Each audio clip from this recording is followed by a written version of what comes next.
اللہ اکبر اللہ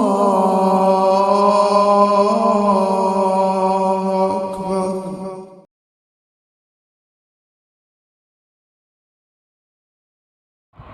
اعوذ باللہ من الشیطان الرجیم، بسم اللہ الرحمن الرحیم۔ السلام علیکم ورحمۃ اللہ وبرکاتہ۔ صحابہ اکرام رضی اللہ تعالیٰ عنہ جب بھی کوئی زندگی میں مسئلہ ہوتا، معاملہ پیش آتا تو نبی صلی اللہ علیہ وسلم سے رہنمائی لیتے تھے، فوراً نبی صلی اللہ علیہ وسلم کے پاس رہنمائی کے لیے پہنچ جاتے تھے۔ اسی طرح ان کی زندگیاں اللہ کے فضل و کرم سے شیاطین کے شر سے پاک تھیں۔ نبی صلی اللہ علیہ وسلم جو ان کو اذکار بتاتے تھے ان کے اوپر عمل کرتے تھے، نماز کی پابندی کرتے تھے، نبی کو جو عمل کرتا دیکھتے تھے اس کے اوپر عمل کرتے تھے، اور فوراً اپنی اگر کوئی کسی قسم کا بھی مسئلہ ہوتا اس کو فوراً اپنی اصلاح کر کے نبی صلی اللہ علیہ وسلم کے طریقے کے اوپر آ جاتے۔ ایک دفعہ اسی طرح حضرت شکل بن حمید رضی اللہ تعالیٰ عنہ نبی صلی اللہ علیہ وسلم کی خدمت میں حاضر ہوئے، آ کے نبی صلی اللہ علیہ وسلم کو کہتے ہیں کہ یا رسول اللہ، آپ کے بتائے ہوئے طریقوں سے اللہ کے فضل سے ہم شیطان کے شر سے بھی بچ گئے، جو دعائیں آپ نے بتائی ہم ان کا ذکر کرتے ہیں، ان کو پڑھتے ہیں، شیطان کے شر سے بھی محفوظ رہتے ہیں۔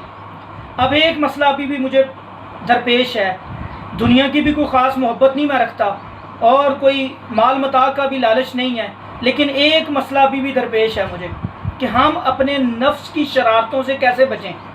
نفس کی شرارتیں ابھی اریٹیٹ کرتی ہیں، پریشان کرتی ہیں، اس سے کیسے بچیں؟ میرے بھائی، ہر انسان کے اندر ایک نفس ہمارا ہوتا ہے جو انسان کو اکساتا ہے مادی خواہشات کے اوپر، دنیا کی لذتوں کے اوپر، دنیا کی خواہشات کو پورا کرنے کے لیے کہ یہ بھی لے لو، یہ بھی لے لو، یہ بھی لے لو، کیونکہ انسان جب قرآن و حدیث سے، قرآن و سنت سے ہٹ جاتا ہے تو اس کے اندر مادہ پرستی آ جاتی ہے، اور مادہ پرستی کے اندر پھر انسان اپنا نفس اس کے ساتھ کھیلتا ہے اور اس کا نقصان کرتا ہے۔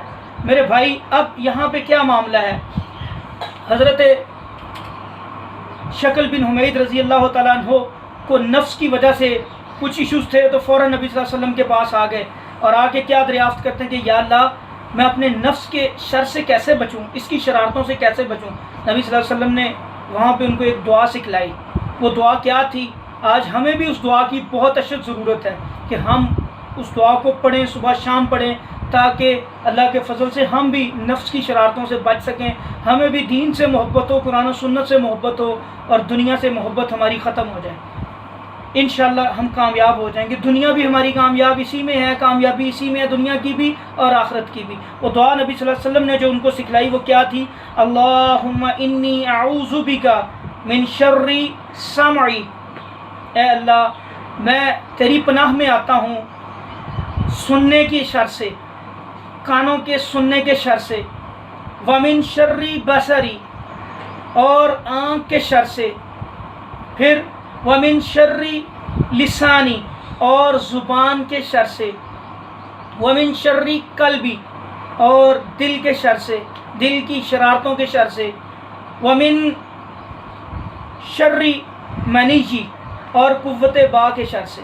میرے بھائی، یہ نبی صلی اللہ علیہ وسلم نے دعا سکھلائی حضرت حمید بن شکل رضی اللہ تعالیٰ عنہ کو، شکل بن حمید رضی اللہ تعالیٰ عنہ کو، تو اللہ کے فضل و کرم سے انہوں نے اس دعا کو یاد کیا اور اپنے نفس کو بھی پاک کر لیا، اپنے نفس کی شرارتوں سے بھی اپنے آپ کو بچا لیا۔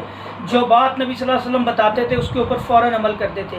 آج اگر ہم اس دعا کو پڑھیں تو اللہ کے فضل سے یہ کان ہمارے گانے نہیں سنیں گے، میوزک نہیں سنیں گے، یہ آنکھیں ہماری غیر محرم لوگوں کو نہیں دیکھیں گی، یہ آنکھیں ہمارے گندی چیزیں نہیں دیکھیں گی، یہ زبان ہماری اچھا بولے گی، اگر کیونکہ اللہ کی مدد آ جائے گی اس دعا کی برکت کے ساتھ انشاءاللہ۔ زبان کے اندر سے حق بات نکلے گی، سچ نکلے گا، جھوٹ سے بچ جائیں گے، برائی سے بچ جائیں گے، دل ہمارا پاک ہو جائے گا، صاف ہو جائے گا۔ اللہ کے فضل و کرم سے انشاءاللہ اللہ تعالیٰ ہمیں ہر طرح کے شر سے بچا لیں گے۔ تو میرے بھائی، اس دعا کو یاد کریں اور اپنی زندگی کا حصہ بنائیں، خود بھی کریں، اپنے بچوں کو بھی یاد کروائیں۔ السلام علیکم ورحمۃ اللہ۔